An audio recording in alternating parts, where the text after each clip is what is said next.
দেখুন, আপনি এবং আমি কখনোই প্রলুব্ধ হওয়া থেকে বাঁচতে পারবো না। হারাম সবসময় আমাদের সামনে আসবে, আর এটা সবসময় আমাদেরকে আহ্বান করবে। আর শাইতানু ইয়াইদুকুমুল ফাকর, শয়তান তোমাদেরকে দেউলিয়াত্বের প্রতিশ্রুতি দিবে। অন্য কথায়, যখন আপনি হালাল পথে চলবেন, শয়তান আপনাকে প্রতিশ্রুতি দিবে তুমি সুযোগ হারিয়ে ফেলছো, তুমি বঞ্চিত হচ্ছ, সবাই কত মজা করছে, তুমি অনেক মজা করতে পারতে, তুমি আরো অর্থ উপার্জন করতে পারতে, তুমি আরো ইন্দ্রিয় সুখ উপভোগ করতে পারতে। সেই সব সময় আপনার কাছে বিজ্ঞাপন দিতে থাকবে বিকল্প পণ্যের, বিকল্প পন্থার, নিজের কামনাকে চরিতার্থ করার। কিছু যায় আসে না যে কতটুকু কোরআন মুখস্থ করেছেন, কিছুই যায় আসে না যে কি পরিমাণ তাহাজ্জুদ আপনি পড়েছেন, এগুলো কোনোটাতেই আসে যায় না।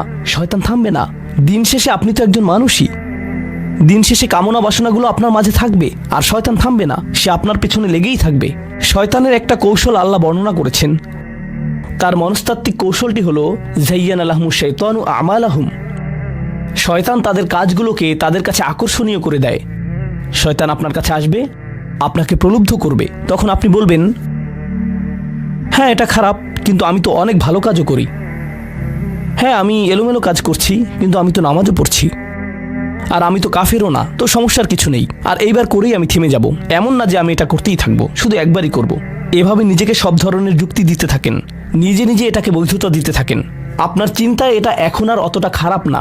আর তারপর যখন এমন মানুষ চারপাশে থাকেন যাদেরকে বলেন যে এটা তো খারাপ, আর তারপর যখন এমন মানুষের চারপাশে থাকেন যাদেরকে বলেন যে এটা তো খারাপ, তারাও আপনাকে বলে, না ভাই কাম অন, এটা অতটা খারাপ না, থামো তো, এরকম কথা বলো না, না আল্লাহ ওইরকম না, আল্লাহ তোমাকে শাস্তি দিবেন না, কেন এরকম হতাশাজনক কথা বলছো, তুমি অতিরিক্ত চিন্তা করো। আপনি তা শুনেন, আর এটা আপনাকে প্রভাবিত করতে শুরু করে। কিন্তু যখন কাজটা করে ফেলেছেন, যেটাই করেছেন, হতে পারে এটা অ্যালকোহল অথবা অন্য কোনো মাদক, এটা কারোর সাথে সম্পর্ক হতে পারে, সেটা যাই হোক, যখন নিজেকে বলেন যে এটাই শেষবার, কিন্তু এটাই শেষ তো না। কারণ যখনই কাজটা ঘটে যায় আর কয়েকদিনের মধ্যে অনুশোচনাও কেটে যায়, তখন মোবাইলে আরেকটা মেসেজ চলে আসে, তারপর আরেকটা দাওয়াত আসে, তারপর আপনি বলেন না এটাই শেষবার, আবারও সেই চক্রে আটকে যান, আর আবারও সেটা করেন, আর তা করতেই থাকেন। শয়তান ঠিক এটাই চেয়েছিল। মানুষ এই চক্র বন্ধ করতে পারে, আল্লাহর প্রতি নিবিষ্ট হয়ে বলতে পারে, ইয়া আল্লাহ, আমার বন্ধুরা কি বলছে তাতে কিছু যায় আসে না, শয়তান কি ওয়াসওয়াসা দিচ্ছে তাতে কিছু যায় আসে না, কতবার এই বিভৎস চক্রে আটকা পড়েছি তাতে কিছু যায় আসে না। আমি ফিরে আসলাম, আমি ফিরে আসলাম, আমি ফিরে আসলাম 2 দিন অনুতপ্ত থেকে আবারও পাপে লিপ্ত হওয়া থেকে। আমি ফিরে আসলাম আপনার কাছে ক্ষমা চাওয়ার পর আবারও পাপ করা থেকে। ওয়ালাম ইউসিরু আলা মা ফাআলু ওয়া হুম ইয়ালামুন। তারা পাপ কাজগুলো বারবার করে না, আর তারা জানে যে তারা কি করছে। আমি সেই লোকদের অন্তর্ভুক্ত হব না। ওয়ালাইসাতিত তাওবাতু লিল্লাযিনা ইয়ামালুনাস সাইয়্যাত। তওবা, অনুশোচনা তাদের জন্য কাজ করে না যারা পাপ করতেই থাকে। এমনকি তওবা করার পরেও এটা সেই মানুষদের জন্য না যারা এই চক্রে আটকে যায়, এটা তাদের জন্য যারা বলে, ইয়া আল্লাহ, আমি জাহান্নামে যেতে চাই না, আমি জাহান্নামের যোগ্য অনেক কাজ করেছি, কিন্তু এখন আমি থেমে যাচ্ছি। আর এটাই চূড়ান্ত। তারা হলেন আল্লাহর কাছে বিশেষ মানুষ, কারণ আল্লাহ জানেন এটা কতটা প্রলুব্ধকারী ছিল, আল্লাহ জানেন সেই আসক্তি কতটা শক্তিশালী ছিল, আল্লাহ জানেন পাপের কত গভীরে আপনি ছিলেন, আল্লাহ জানেন আপনার উপর শয়তানের সেই দীর্ঘ নিয়ন্ত্রণের কথা, আর আপনি সেই নিয়ন্ত্রণ ভঙ্গ করতে এবং আল্লাহর কাছে ফিরে আসতে সক্ষম হয়েছেন। আল্লাহর পথে আপনার এই যাত্রা অন্য মানুষের তুলনায় অনেক কঠিন। আপনার সামনের প্রলোভনগুলো অনেক শক্তিশালী, আপনার প্রতি অভিকর্ষের টানটি অনেক বেশি শক্তিশালী, আর এর সাথে লড়াই করে যেহেতু আল্লাহর কাছে এসেছেন, তাই আপনি বিশেষ মর্যাদা সম্পন্ন। এটা মনে করবেন না যে আমি তাহাজ্জুদ পড়ি না তাই আমি অতটা ভালো না, অথবা আমি আরবি জানি না, বা আমি এখনো সম্পূর্ণ কোরআন পাঠ করিনি, আর আমি তাজবিদের নিয়মগুলো জানি না। না না না না না, আপনার বিশেষত্ব এজন্য না যে আপনি 17 বার হজ করেছেন। আপনার জ্ঞান এবং ইবাদতের জন্য আপনি আল্লাহর কাছে বিশেষ না, আপনি আল্লাহর কাছে বিশেষ মর্যাদা সম্পন্ন, কারণ আপনি পাপ থেকে বেরিয়ে এসেছেন, আর আপনি শুধু তার ভয়েই ভীত। এটাই আপনাকে আল্লাহর কাছে বিশেষ মর্যাদা সম্পন্ন করে।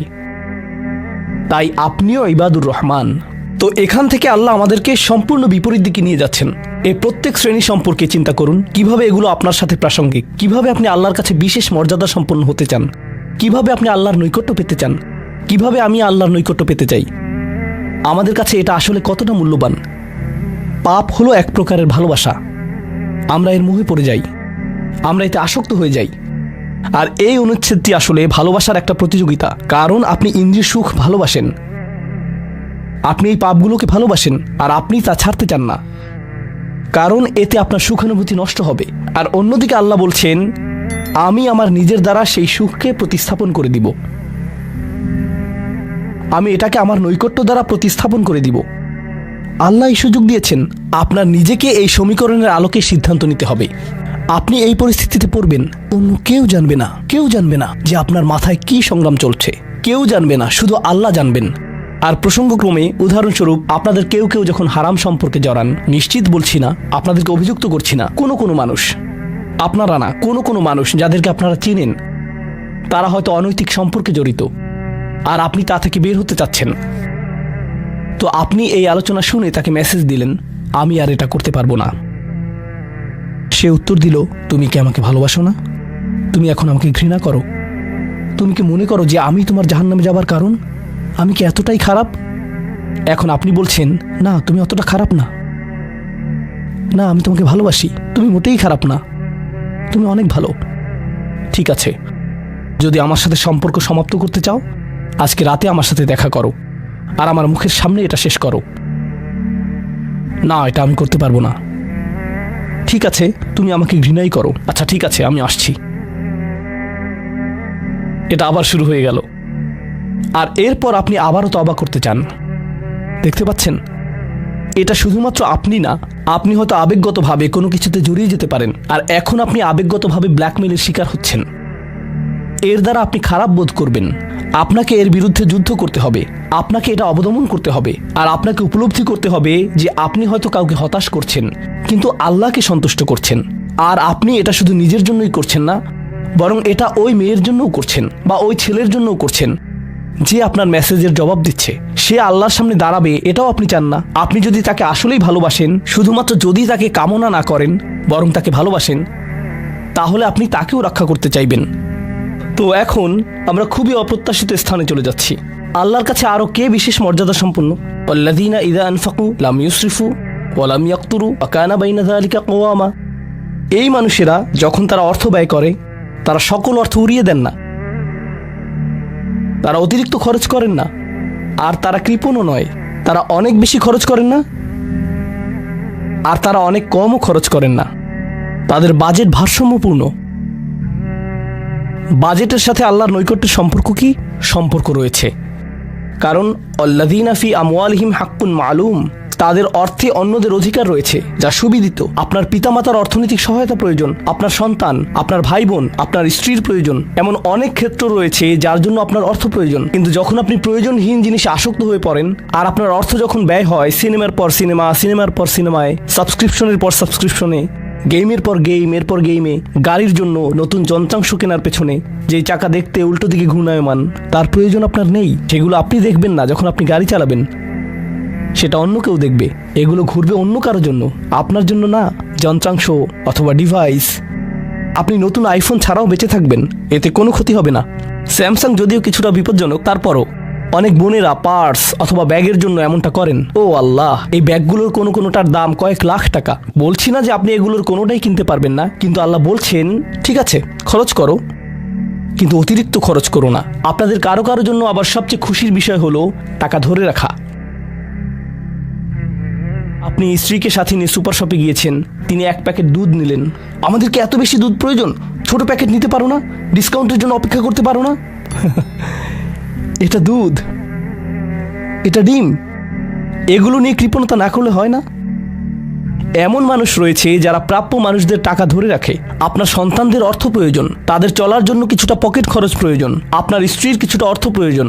যদি তিনি গৃহ ব্যবস্থাপনার দায়িত্বে থাকেন আর তিনি নিজে উপার্জন না করেন, আর তিনি আপনার কাছে বলেন আমি কি 500 টাকা পেতে পারি? কিসের জন্য তোমার টাকা প্রয়োজন? আমাকে সম্পূর্ণ প্রতিবেদন প্রদান করবে, সকল রিসিট দেখাবে। দাঁড়ান, 1 মিনিট থামুন। এটা লাম ইয়াকতুরু, এটা আপনার জন্য চ্যালেঞ্জ হতে পারে। আপনি যদি আল্লাহর নৈকট্য লাভ করতে চান, আপনার পরিবারের খাবারের প্রসঙ্গ আসলে তাদেরকে জঞ্জালের মতো বিবেচনা করবেন না। আপনার জন্য সর্বোত্তম খরচের খাত হলো আপনার পরিবার। নিজের পরিবারের সাথে এরকম খারাপ আচরণ করবেন না, কিন্তু অতিরিক্ত খরচও করবেন না।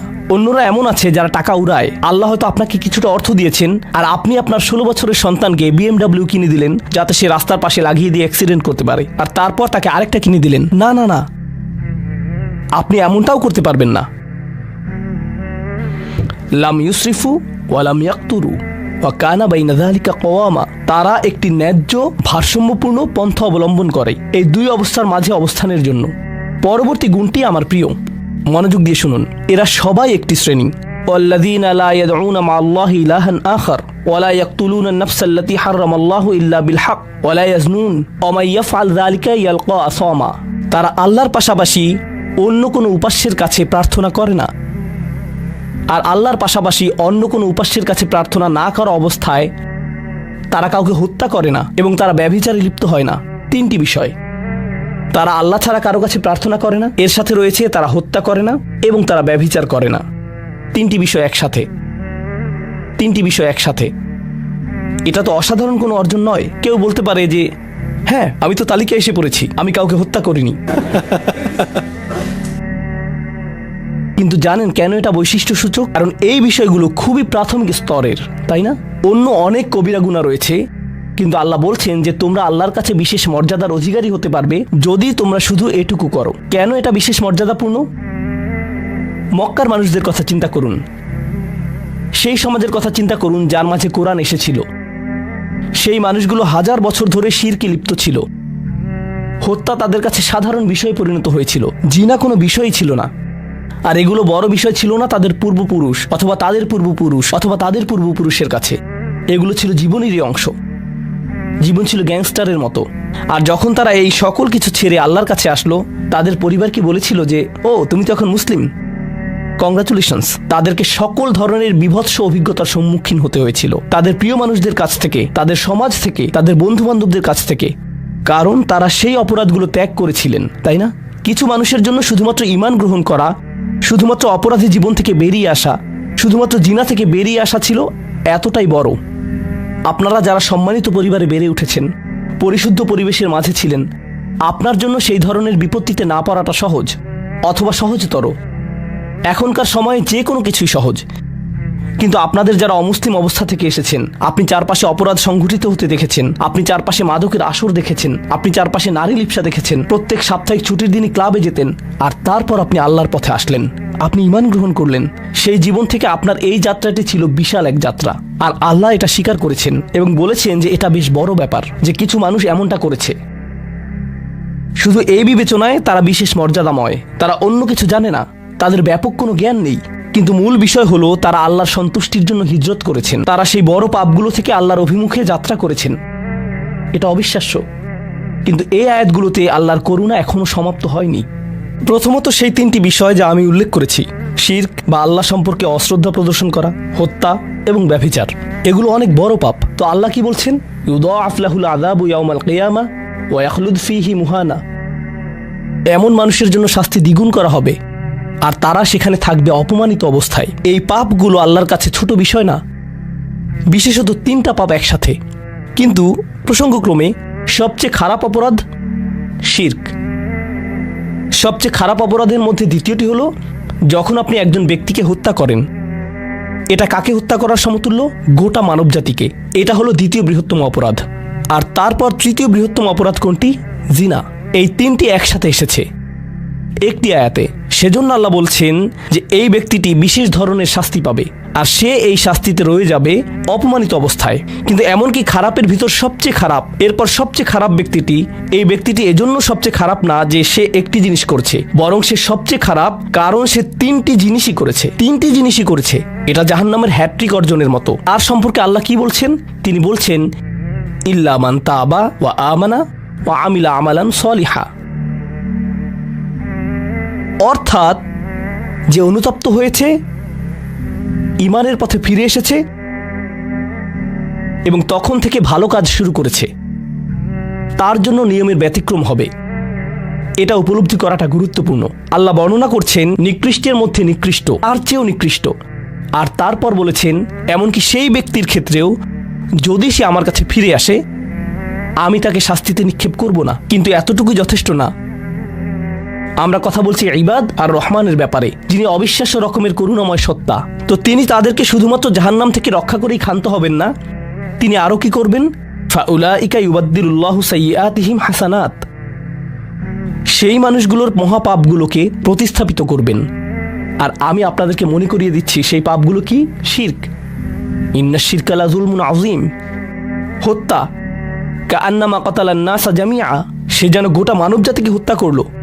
এবং জিনা, ব্যভিচার, সবচেয়ে সবচেয়ে বড় পাপ এগুলো। আল্লাহ বলছেন যে পাহাড় সমান তাদের এই সমগ্র পাপ কাজগুলোকে আমি প্রতিস্থাপন করে দিব ভালো কাজ দিয়ে। কিন্তু তারা এখনো কোনো ভালো কাজ করেনি, তারা এখনো নামাজ পড়েনি, তারা এখনো ইবাদত করেনি, তারা এখনো হজ করেনি, তারা এখনো দান করেনি। তারা মূলত যা করেছে তা হলো অনুতপ্ত হয়েছে। আর এখন থেকে তারা ভালো কাজ করবে, আল্লাহর জন্য এতটুকুই যথেষ্ট। তাদের পাহাড় সম পাপগুলো নিবেন যা তাদেরকে চিরকাল জাহান্নামে নিক্ষেপ করতে অপমানিত অবস্থায়, আর তিনি এই পাহাড় সম পাপগুলোকে নিয়ে পাহাড় সম ভালো কাজে পরিবর্তিত করে দিবেন। এটাই আল্লাহ করবেন তাওবাকারীদের জন্য। আপনিও বিশেষ মর্যাদার অধিকারী হবেন। শুধু তওবা করুন।